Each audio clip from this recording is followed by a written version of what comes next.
প্রশ্ন ফাঁস কাণ্ডে অভিযোগের কি বলছেন তাহসান?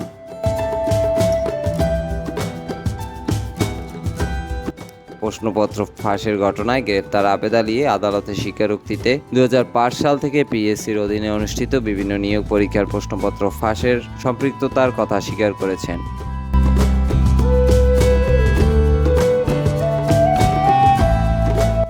এরপরই গুঞ্জন ওঠে সঙ্গীত শিল্পী তাহসান খানের মা doctor Zinatunnesa Tahmida Begum PSC chairman থাকাকালে তার ব্যক্তিগত গাড়ির চালক ছিলেন আবেদ আলী।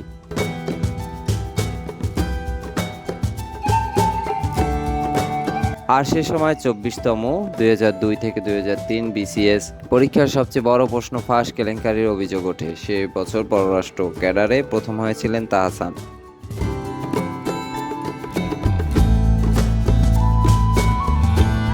এরপর সেই পরীক্ষা বাতিলও করা হয়। অবশেষে যুক্তরাষ্ট্র থেকে এইসব গুঞ্জনের ব্যাপারে নিজের বক্তব্য জানালেন সঙ্গীত শিল্পী তাহসান খান।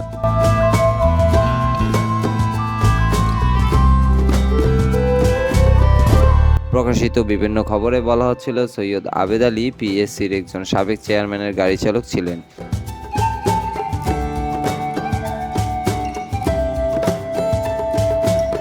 সেই প্রেক্ষাপটে পিএসসির সাবেক চেয়ারম্যান মোহাম্মদ সাদিক বলেছেন, প্রশ্নপত্র ফাঁসে জড়িত থাকার অভিযোগে গ্রেফতার সৈয়দ আবেদ আলী তার গাড়ি চালক ছিলেন না।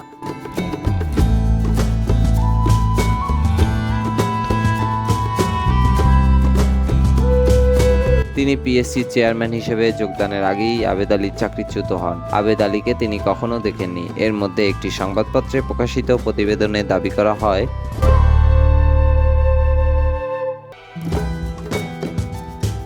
সৈয়দ আবেদ আলী পিএসসি সাবেক চেয়ারম্যান অধ্যাপক জিনাতুন্নেসা তাহমিদা বেগমের গাড়ি চালক ছিলেন।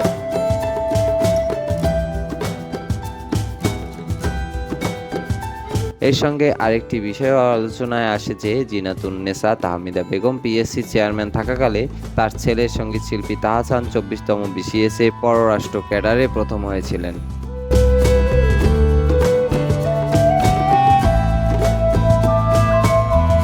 পরে ওই পরীক্ষা বাতিল হলে নতুন করে নেওয়া মৌখিক পরীক্ষায় তিনি অকৃতকার্য হন। এ নিয়ে সামাজিক যোগাযোগ মাধ্যমে অনেকে লেখালেখি করেন।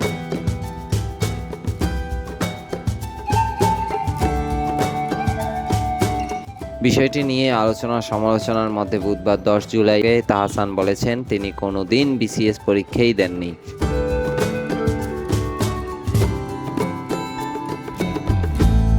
তিনি বলেন, মানুষ বোঝে এসব ভুয়া খবর। এরই মধ্যে মানুষজন এর প্রতিবাদও করছে।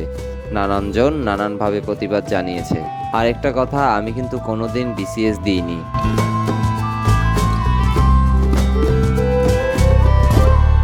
আর সেই গাড়ি চালকের সৈয়দ আবেদ আলীর কথা বলা হচ্ছে, তিনি কোনোদিন আমার আম্মার গাড়ি চালক ছিলেন না। সৈয়দ আবেদ আলী প্রশ্নপত্র ফাঁসে জড়িত থাকার ঘটনায় 2014 সালে পিএসসি থেকে চাকরিচ্যুত হয়েছিলেন।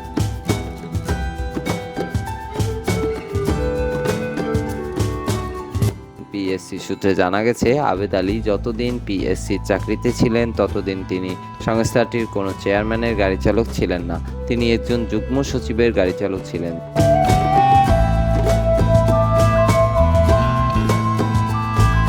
জনপ্রশাসন মন্ত্রণালয়ের ওয়েবসাইটে প্রকাশিত বাংলাদেশ সিভিল সার্ভিসের বিভিন্ন ক্যাডারে নিয়োগের প্রজ্ঞাপন ঘেঁটে দেখা গেছে, 24তম বিসিএসে পররাষ্ট্র ক্যাডারে 15 জন নিয়োগ পান।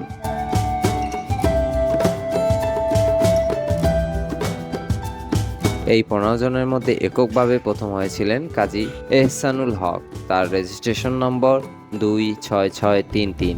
এই 15 জনের মধ্যে তাহসান রহমান খান নামে কেউ নেই।